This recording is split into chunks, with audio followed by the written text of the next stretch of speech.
Et nous continuons notre émission spéciale. L'Europe bascule dans l'inconnu. Trump, Poutine défiant l'Europe. Ce soir, Trump se montre encore plus menaçant à l'égard de Zelensky, qu'il accuse d'être un obstacle à son plan de paix. Gabriel Attal, merci d'être avec nous encore. Bonsoir. Ce soir, ancien Premier ministre, président de France-Ukraine à l'Assemblée nationale, secrétaire général de Renaissance, président du groupe Ensemble à l'Assemblée nationale.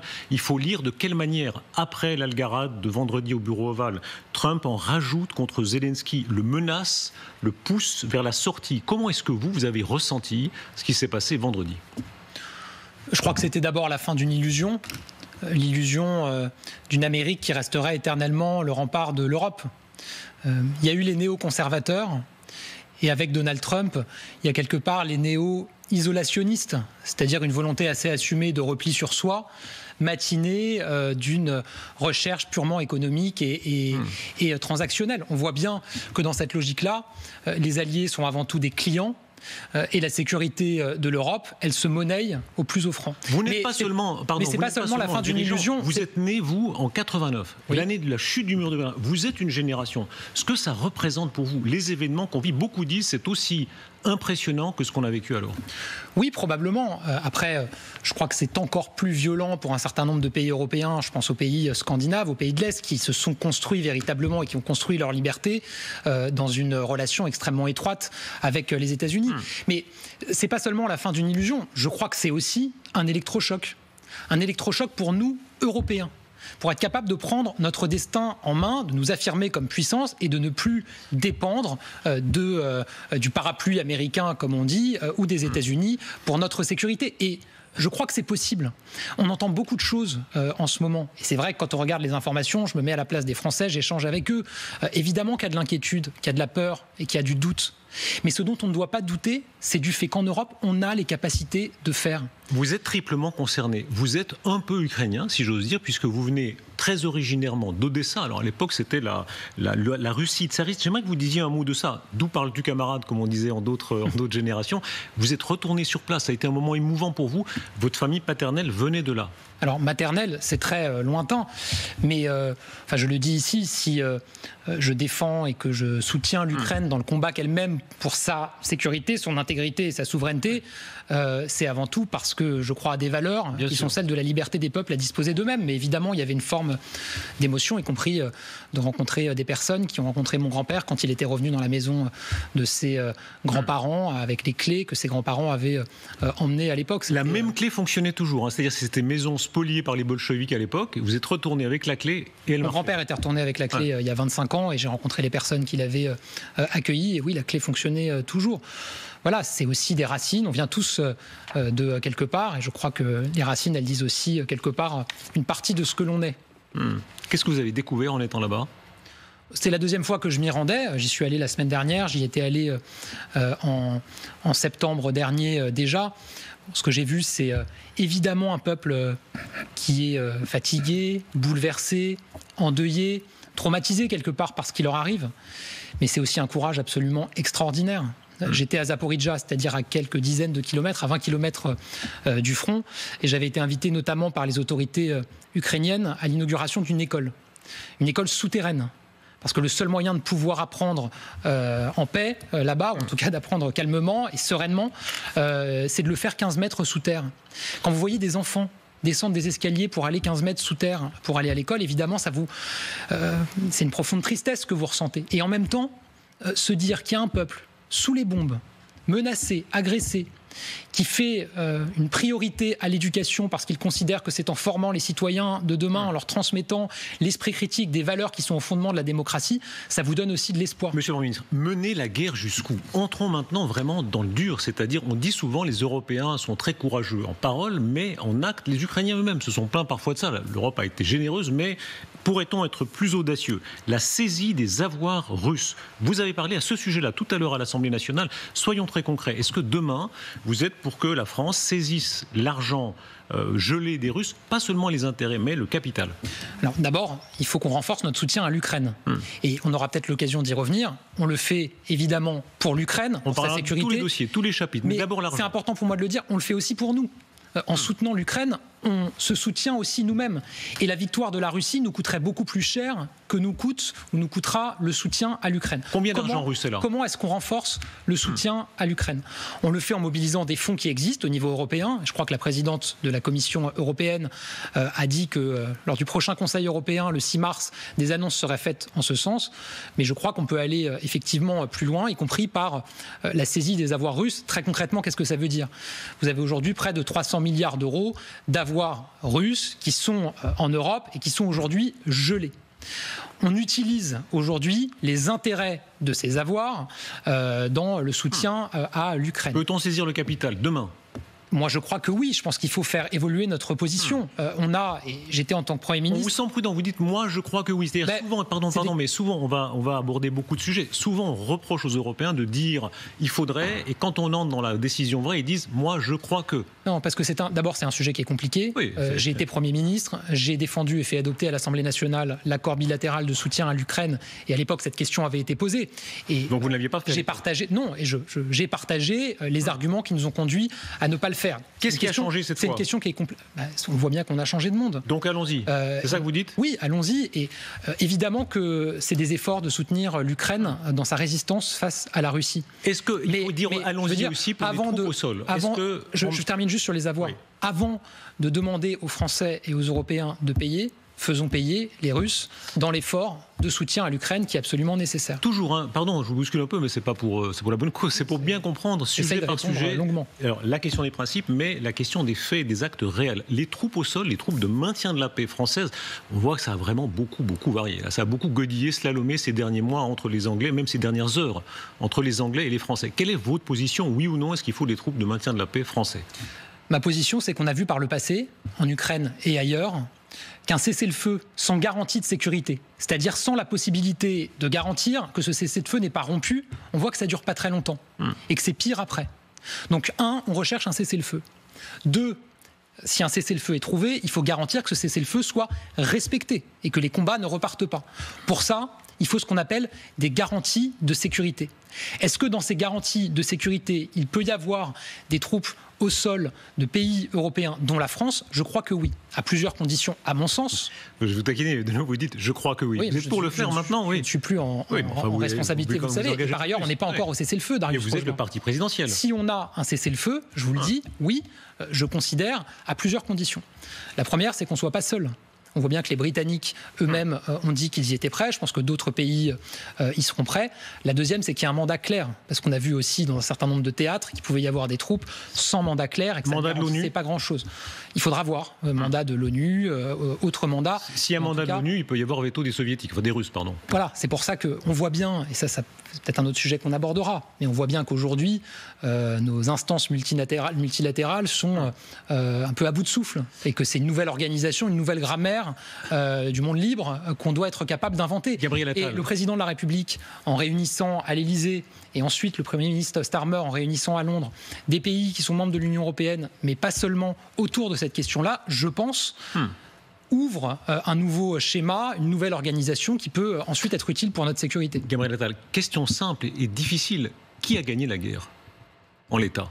Et la guerre aujourd'hui, elle se poursuit. Moi, ce que je note, c'est qu'au début de cette guerre, beaucoup de commentateurs, beaucoup de responsables politiques expliquaient que l'Ukraine ne tiendrait pas 3 jours ou 3 semaines. Beaucoup se sont trompés, ici même. Ah oui, mais ça fait 3 ans qu'ils tiennent. Ça fait 3 ans qu'ils tiennent héroïquement. Les Russes occupent une partie du territoire ukrainien, mais ça n'est qu'une minorité du territoire qu'ils occupent. J'ai vu une dernière évaluation qui a été faite sur le mois de février et qui montre qu'ils n'ont que très peu progressé. Donc le plan de Vladimir Poutine, il l'avait d'ailleurs affirmé comme tel, c'était d'ailleurs ce qu'il appelait une opération spéciale qui devait durer quelques jours ou quelques semaines. Ça fait 3 ans que les Ukrainiens résistent. Il reste, pardon, que le président de la République lui-même a dit on ne peut plus reconquérir, on ne peut pas reconquérir par les armes les territoires occupés. En soi, cette fois, est-ce que ça n'est pas une défaite? Vous avez raison de rappeler, ils n'ont pas pris Kiev, ils se sont plantés, etc. Mais sur le fait qu'on ne puisse pas reconquérir par les armes ces territoires, alors qu'on avait tellement dit, on avait dit on vous aidera jusqu'au bout à le faire. Et j'ajoute, Darius Rochement, un argument supplémentaire pour casser cette idée que la Russie aurait gagné ce que j'ai entendu ici ou là, c'est qu'on a vu des pays, je pense notamment à la Finlande, décider de rejoindre l'OTAN.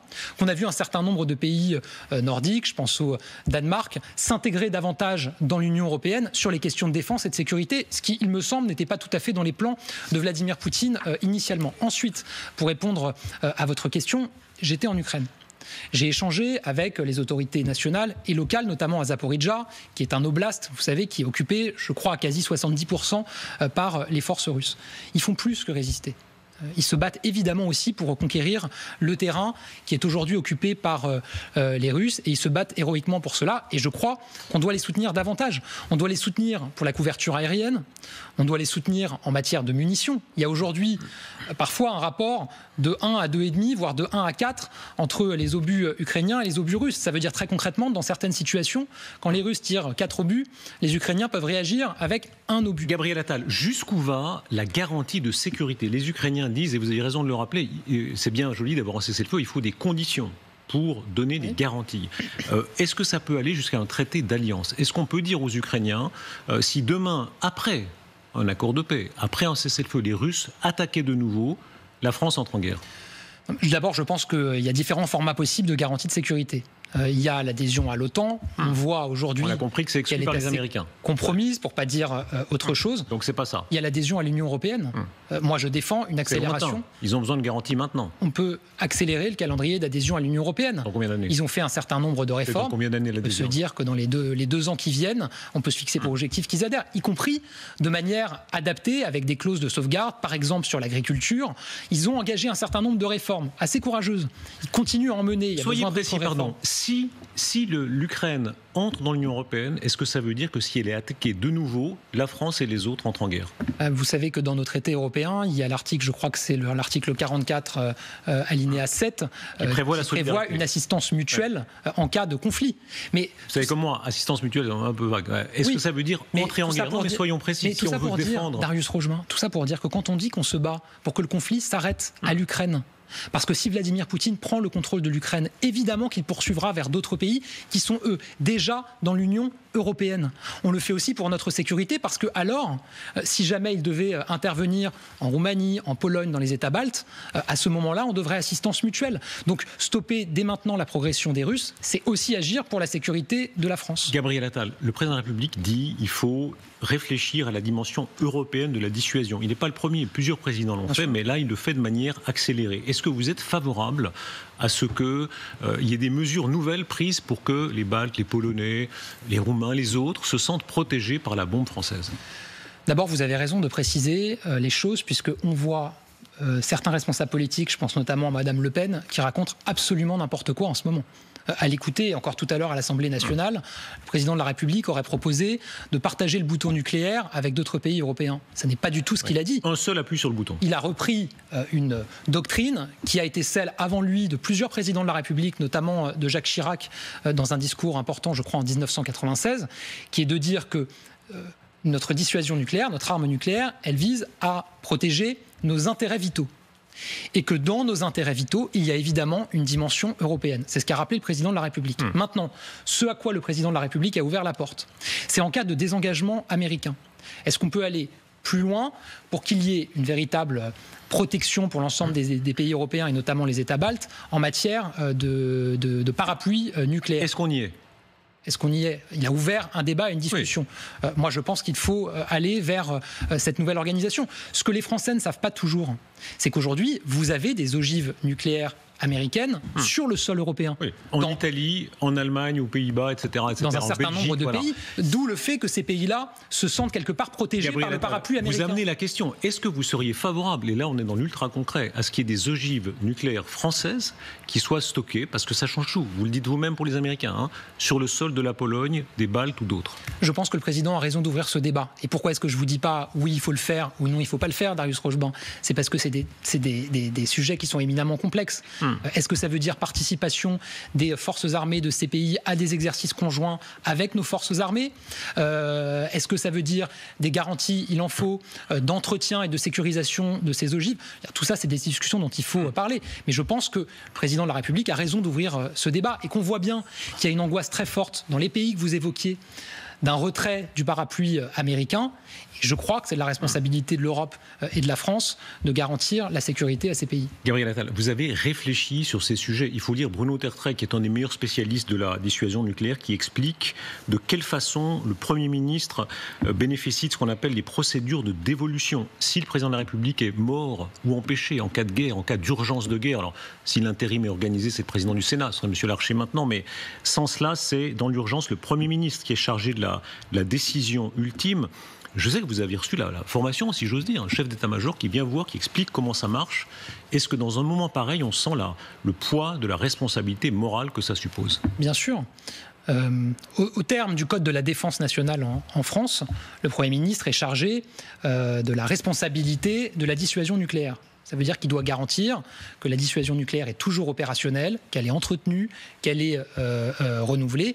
Et évidemment, comme tous mes prédécesseurs, en tant que Premier ministre, j'ai été formé sur ces questions-là, qui sont des questions extraordinairement lourdes. Maintenant, je veux bien être clair, c'est le chef de l'État et le président de la République qui seul est responsable. On parle des cas extrêmes où il est empêché, voilà, mais enfin, il reste que sur cette terre, il y a peu de gens, vous faites partie de club au sens le plus vertigineux du terme, de quelques dizaines de personnes dans le monde qui ont été formées à ça. Un chef d'état-major est venu vous dire, voilà, ça marche comme ça.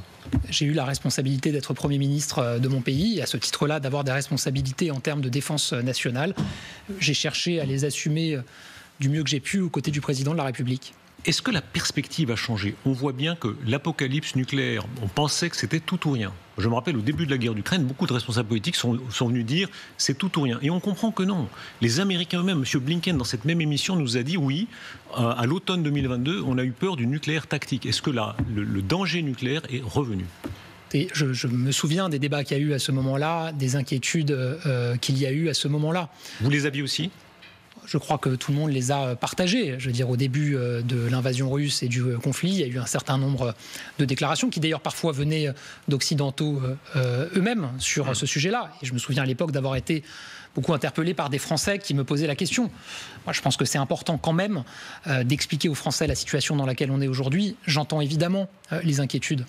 Ce que je veux leur dire, c'est qu'on a les moyens en Europe d'assumer un rapport de force qui peut nous permettre d'arriver à la fin de cette guerre sans que cette guerre se termine par un anéantissement de l'Ukraine et une occupation de l'Ukraine par les Russes. Il y a une phrase d'André Malraux qui est très connue, qui a écrit, je crois, qu'il fallait que les hommes mobilisent la grandeur qu'ils ignorent en eux.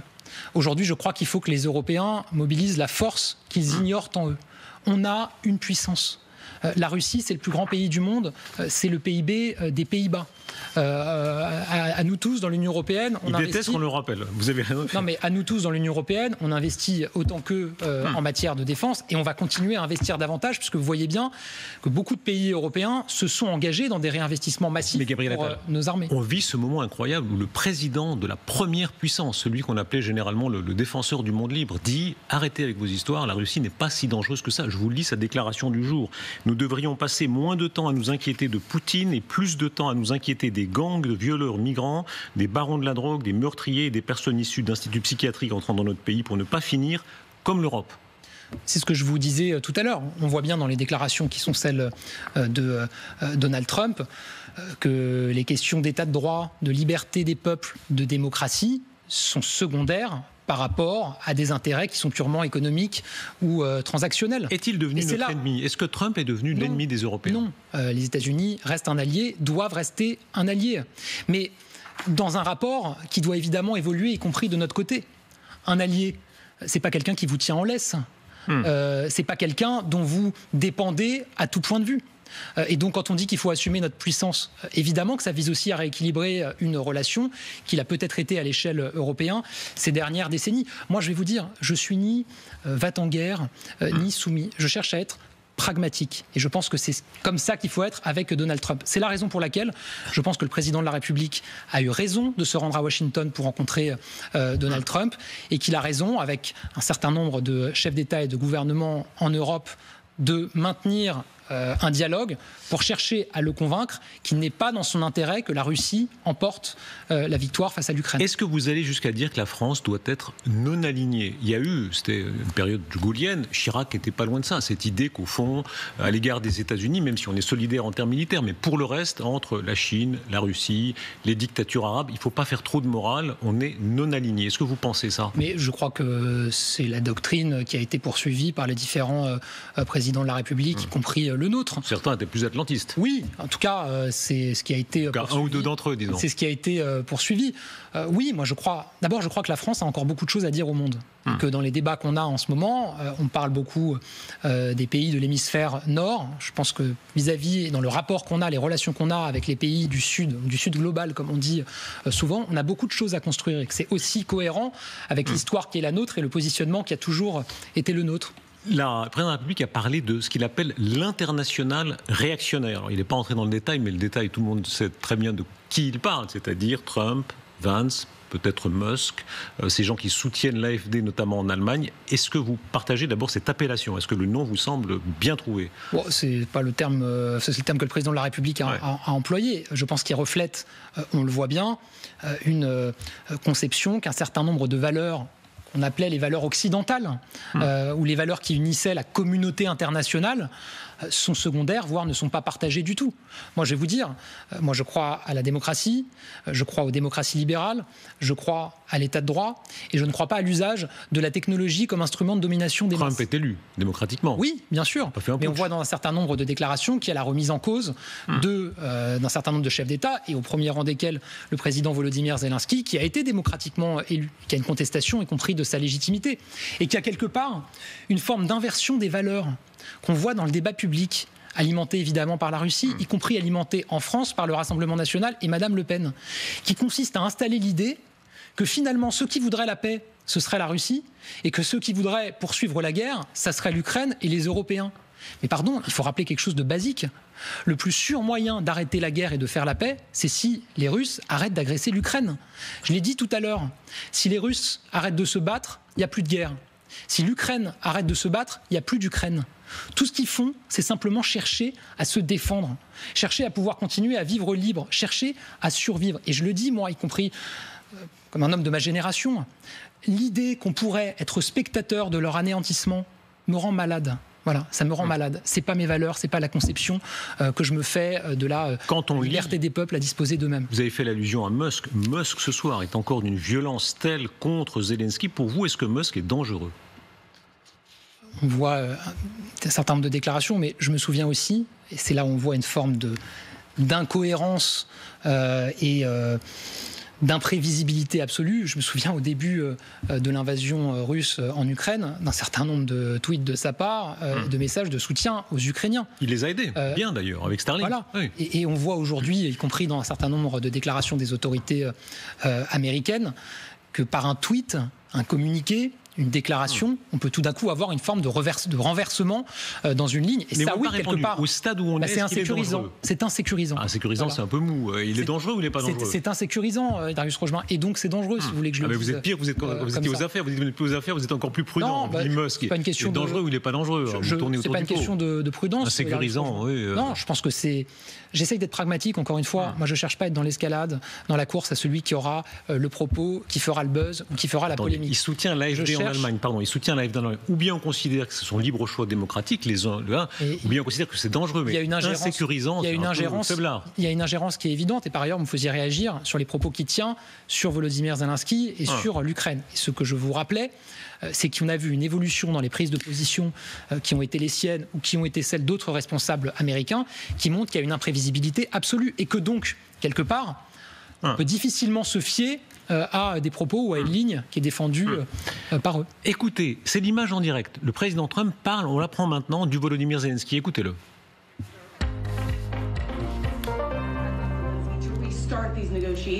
Qu'est-ce que vous vouliez dire en parlant de recommencer les négociations? Je pense qu'ils devraient être plus reconnaissants parce que nous les avons soutenus, nous leur avons donné beaucoup à ce pays, beaucoup plus que l'Europe, qui aurait dû en faire plus puisqu'elle était à la frontière entre les deux.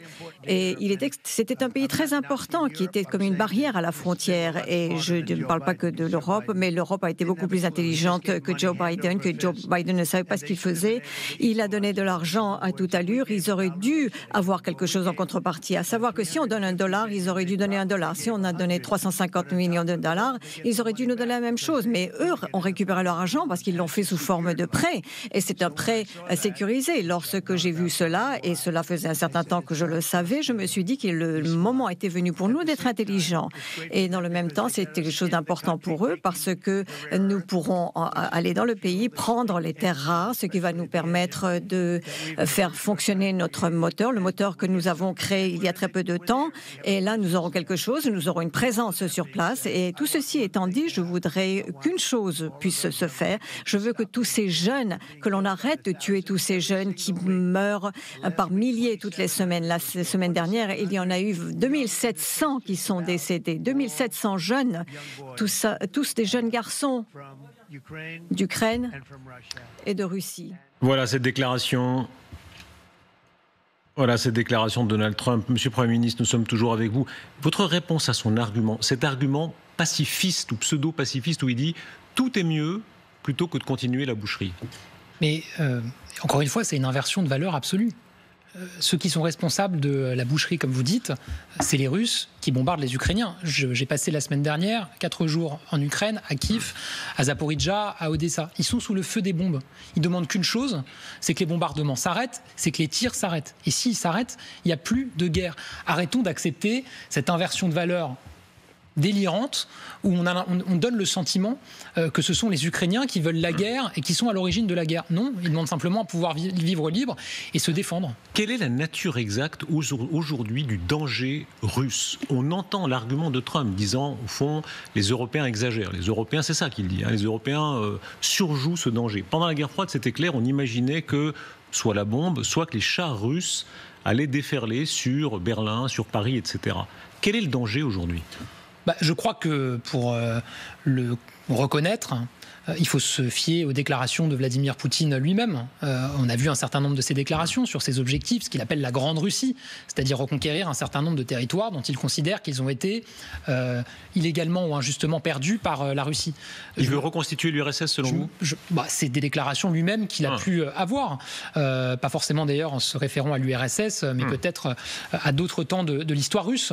Je note aussi qu'il a déclaré avoir pour objectif, d'ici à 2030, d'avoir une armée, je crois, d'1 500 000 soldats, de doubler le nombre de ses blindés. S'il fixe cet objectif pour 2030, ça montre qu'il ne veut pas s'arrêter à l'Ukraine, mais qu'il a des visées sur d'autres États et sur d'autres pays. Jusqu'ici, est-ce que vous pensez que, comme pendant la guerre froide, il y a un risque réel, conventionnel sur Paris, sur Berlin Je crois qu'il y a un risque sur un certain nombre de pays aujourd'hui membres de l'Union européenne ou membres de l'OTAN, qui sont dans les visées immédiates de la Russie. Encore une fois, il suffit de se fonder sur les déclarations qui sont celles de Vladimir Poutine. Et je précise que s'il venait à prendre le contrôle de l'Ukraine, il doublerait quasiment son armée avec l'armée ukrainienne, qui est une armée extrêmement puissante et importante. Et donc, il aurait beaucoup plus de capacité encore à s'attaquer ensuite à la Moldavie, peut-être à la Roumanie, peut-être à la Pologne, peut-être aux États baltes, qui pour un certain nombre d'entre eux sont membres de l'Union européenne, à qui nous devons assistance mutuelle. D'où l'importance de stopper Vladimir Poutine aujourd'hui et d'aider les Ukrainiens à résister aujourd'hui. Et j'ajoute, si vous me le permettez, parce que je voulais en parler tout à l'heure, moi j'échange beaucoup avec les Français et je vois bien qu'il y a aussi une forme de lassitude. Ils voient bien que dans les conséquences de ce conflit, il y a aussi de l'inflation, il y a aussi des difficultés d'approvisionnement énergétique, il y a aussi des mouvements de population. Ce qui est important de dire, c'est qu'une victoire de la Russie sur l'Ukraine ne ferait qu'accroître ces difficultés. On parle, pour ce qui est de l'Ukraine, d'un des premiers producteurs de céréales en Europe et dans le monde. Ça veut dire que l'inflation alimentaire, le prix du blé, augmenterait encore plus. Ça serait, si la Russie gagnait sur l'Ukraine, une inflation puissance 10 pour les Français, y compris en termes de facture d'électricité. Et s'agissant des mouvements de population, on aura des mouvements de population en Europe encore plus importants, venant d'Ukraine, venant potentiellement de pays frontaliers de l'Ukraine. Donc, Gabriel Attal, soutenir l'Ukraine coûte moins cher d'accepter quelque part une victoire russe. Le contraire, on entend certains sur ce plateau. Parfois, pendant la guerre d'Ukraine, ils commençaient à baisser un peu le ton, c'était pas très populaire. Et ce discours revient de ceux qui disent au fond, c'est pas très généreux comme pensée, mais certains de ces pays, s'ils restaient dans l'influence russe, les puissances ont des zones d'influence et puis on aurait la paix, en gros. C'est ça qui est dans le discours de certains. Même la neutralité de l'Ukraine. Ils considèrent que si l'Ukraine était neutre, si on lui imposait la neutralité, eh bien on n'aurait pas eu la guerre. Répondez à cet argument-là. Je viens de vous répondre, je crois. Ça ne serait pas rendre service aux Français pour leurs intérêts immédiats. Et par ailleurs, ça ne constituerait aucune garantie pour s'arrêter. Moi, j'entends bien que pour certains, les questions entre guillemets morales ou de valeurs démocratiques, de valeurs de souveraineté, d'intégrité, ne sont pas suffisantes pour soutenir l'Ukraine. On voit bien, dans le débat politique, en échangeant avec les Français, que pour certains, ça n'est pas un argument suffisant. Ce que j'essaye de vous dire, c'est qu'il y a d'autres arguments, et notamment l'intérêt quotidien des Français. Les conséquences en termes d'inflation, d'approvisionnement énergétique, de mouvement de population seraient massives et pires que ce que nous connaissons aujourd'hui. Gabriel Attal, vous êtes personnellement parmi les bêtes noires des Russes. Je ne sais pas si vous vous souvenez de quelle façon extrêmement grossière, Soloviev en l'occurrence, le propagandiste du Kremlin, vous avez attaqué parce que vous, à leurs yeux, et aux yeux des droites européennes ou des extrêmes droites européennes, vous apparaissez vraiment comme ce qu'ils appellent l'international progressiste. Ils mettent dedans Trudeau et quelques autres personnages comme ça. Croyez-vous qu'ils veulent vous renverser? Croyez-vous que Trump, Vance, Musk se disent tous les Attal d'Europe, on veut les écarter pour mettre à leur place des Orban, des Meloni et autres? D'abord, moi je ne mets pas tout le monde dans le même sac, dans le même panier. Vous avez commencé en abordant des responsables politiques russes qui, je crois, m'avaient attaqué à l'époque où j'ai été nommé Premier ministre en raison de mon orientation sexuelle. Ce n'est pas des propos que j'entends porter ouvertement par des responsables politiques outre-Atlantique. Maintenant, on voit bien qu'il y a une forme de combat de société entre deux visions.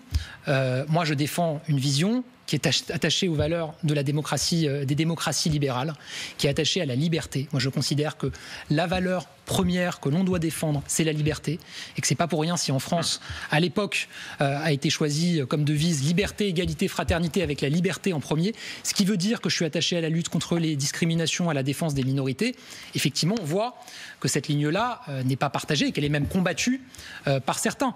Elle est combattue, je le dis aussi, avec une forme quelque part de complicité, ou en tout cas elle est alimentée par certains. On voit aux États-Unis que ça a été alimenté par le mouvement du wokisme, qui a quelque part alimenté ce combat qui a été mené notamment par Donald Trump contre les luttes contre les discriminations, parce qu'il y avait ce mouvement wokiste.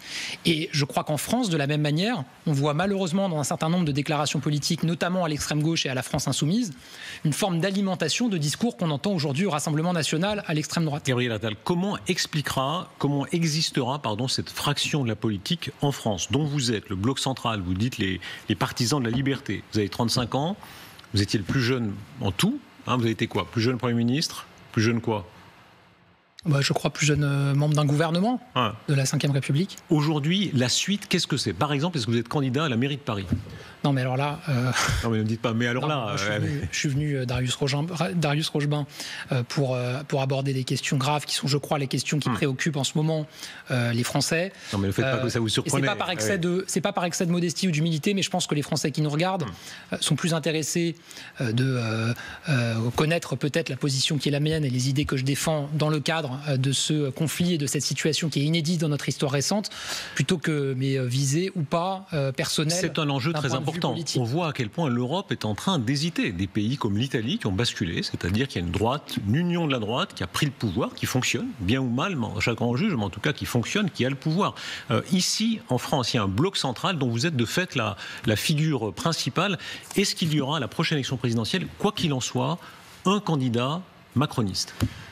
Il y aura, j'espère, une candidature de l'espace politique que je représente aujourd'hui à la tête du parti Renaissance, qui est un espace politique qui croit au dépassement politique, la capacité à faire travailler ensemble des personnes venues d'horizons différents pour répondre aux défis qui sont devant nous. les défis qu'on a à relever aujourd'hui sont plus importants encore qu'en 2017. Est-ce que le label macroniste, le label Emmanuel Macron, restera? La question m'a été posée encore récemment. J'ai dit que je n'ai jamais cru à ces labels derrière des personnes. Moi, je ne crois pas. Voilà, de la même manière, quand on me dit est-ce que vous défendez l'atalisme? Non, moi, j'ai eu l'occasion de dire je suis travailliste. Il y a moins d'atalistes que de macronistes pour l'instant. Non, mais d'une manière générale, je ne suis pas pour la personnification à outrance.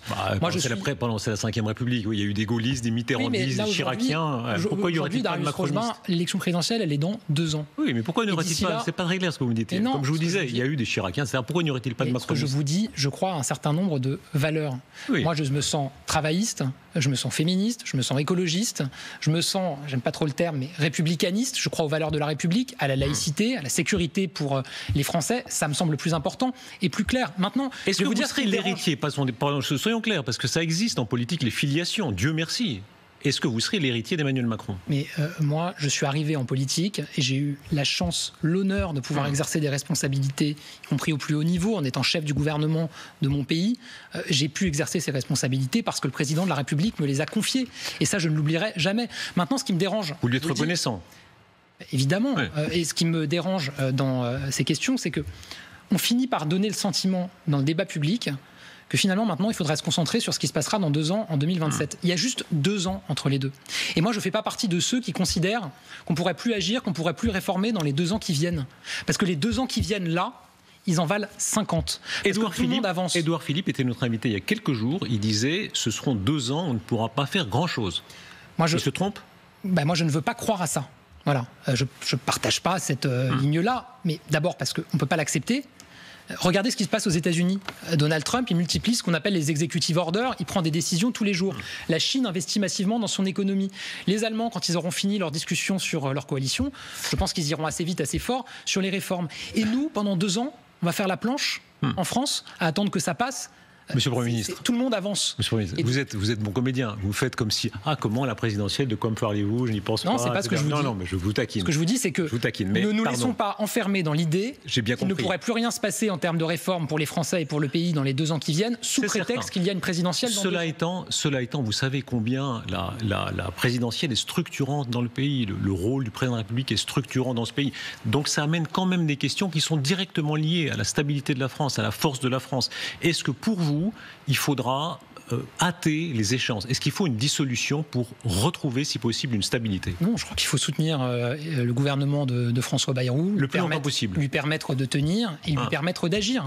Vous savez, tout le monde dit on ne peut pas adopter de réforme. Il se trouve que j'ai présenté un texte avec mon groupe Ensemble pour la République il y a quelques semaines à l'Assemblée nationale pour lutter contre la délinquance des mineurs, avec des mesures inédites, plus ferme qu'il n'y a jamais eu, pour lutter contre la délinquance des mineurs, sortir de cette forme d'impunité qui fait quand vous êtes un mineur multirécidiviste, vous risquez beaucoup moins que quand vous êtes majeur. Bon, ce texte, il a été adopté par l'Assemblée nationale et il sera adopté par le Parlement. Donc on peut agir.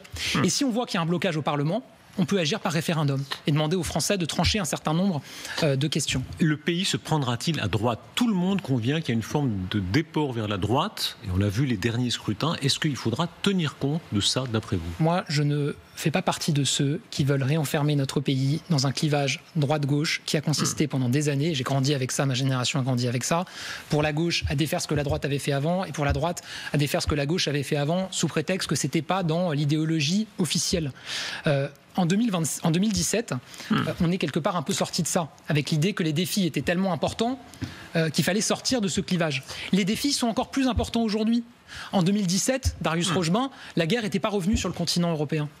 En 2017, l'intelligence artificielle ne promettait pas de révolutionner nos vies comme aujourd'hui. On n'avait jamais entendu parler de ChatGPT. En 2017, le réchauffement climatique était là, mais ces manifestations n'étaient pas aussi spectaculaires que ce qu'on a aujourd'hui dans nos vies quotidiennes.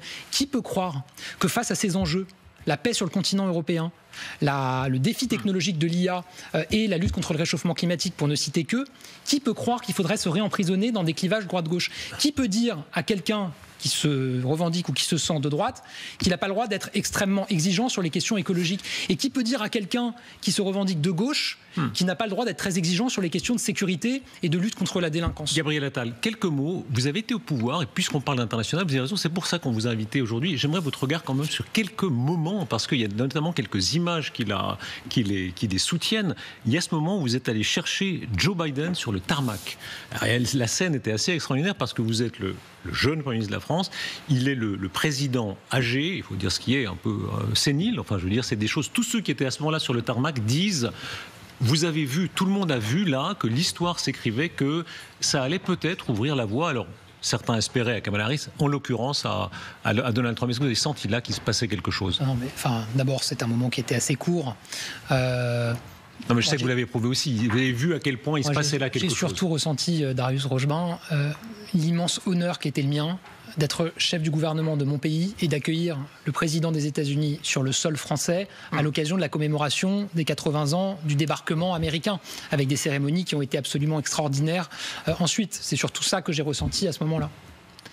Xi Jinping, vous avez accueilli Xi Jinping, vous lui avez parlé chinois.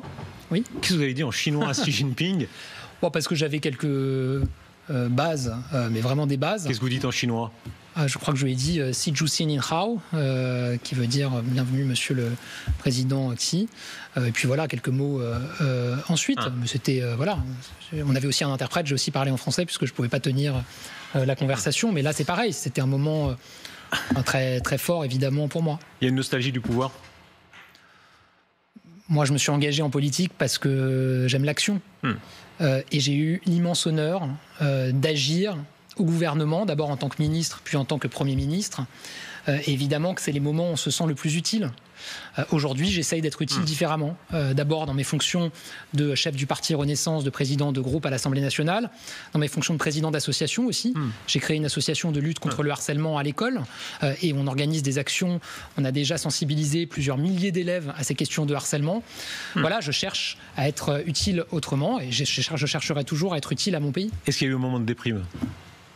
Non, je dirais pas ça. D'abord parce que j'ai eu le temps de me préparer à quitter mes fonctions. Je vous rappelle que j'ai attendu pendant près de 2 mois que mon successeur soit nommé. Ça a été long. Donc j'ai eu le temps de me préparer à quitter mes fonctions avec quand même un sentiment quelque part du devoir accompli. D'abord parce que j'ai le sentiment d'avoir tout au long de mes fonctions à Matignon fait du mieux que je pouvais en loyauté avec le président de la République. C'était court. Oui, mais voilà. Il y a eu le mot terrible de Barnier qui vous a... Voilà, vous l'avez cherché un peu, mais il vous a cherché un peu aussi là-dessus. Et ensuite, parce que j'ai eu le sentiment de m'être battu au moment des élections législatives provoquées par la dissolution, pour que les extrêmes, qu'il s'agisse de l'extrême gauche ou de l'extrême droite, ne puissent pas gouverner le pays, et qu'aujourd'hui, les extrêmes ne gouvernent pas notre pays. Allez, un dernier mot, Gabriel Attal. Je me rappelle, vous étiez venu sur ce plateau il y a des années, vous aviez dit que vous aviez été biberonné par vos parents, votre père, je crois, à Napoléon. C'est vrai, non? Je me souvenais plus que je vous avais raconté ça. Bien sûr, vous allez trop loin, vous êtes imprudent, c'est vrai, non? Oui, il me lisait... Attendez, et alors? Voilà, je veux dire, mais bon, mes parents me lisaient aussi plein d'autres choses. On est ambitieux, quand on rêve de revenir, on rêve du pouvoir quand on a été passionné de Napoléon. Moi, j'ai envie d'être utile à mon pays. Et quand je vois tout ce qui se passe dans le monde, et ce que je vois ce qui se passe en France, j'ai pas envie d'être simplement spectateur. Édouard Philippe, dans notre émission il y a une semaine, disait, oui, moi je le dis, moi j'ai pas peur de le dire, oui, j'ai envie du pouvoir. Le pouvoir, pourquoi ? Moi, c'est ça le sujet, c'est le pouvoir d'agir. Quand vous voyez ce qui se passe, quand vous engagez en politique, c'est parce que quand même, vous voyez un certain nombre de choses qui vous révoltent, qui vous indignent, et que vous avez envie de pouvoir agir. Oui, il faut avoir le pouvoir pour agir. Moi, c'est comme ça que je vois les choses. Monsieur le Premier ministre, merci beaucoup d'avoir été notre invité. Tout à l'heure, vous disiez, oui, c'est une bonne chose d'ouvrir le débat. Vous étiez très prudent, et tout le monde l'est, et tous les dirigeants d'Europe le sont, mais c'est le président de la République qui ouvre le débat sur cette chose extrêmement importante, c'est-à-dire potentiellement élargir la dissuasion nucléaire française à un certain nombre de pays européens. On va en parler. Et en rappelant que c'est un débat qui a déjà été ouvert par des précédents présidents de la République, notamment le président Chirac. Vous avez raison, et on va en parler avec nos autres intervenants. Je vais les rejoindre. Merci beaucoup, puisque on va parler de la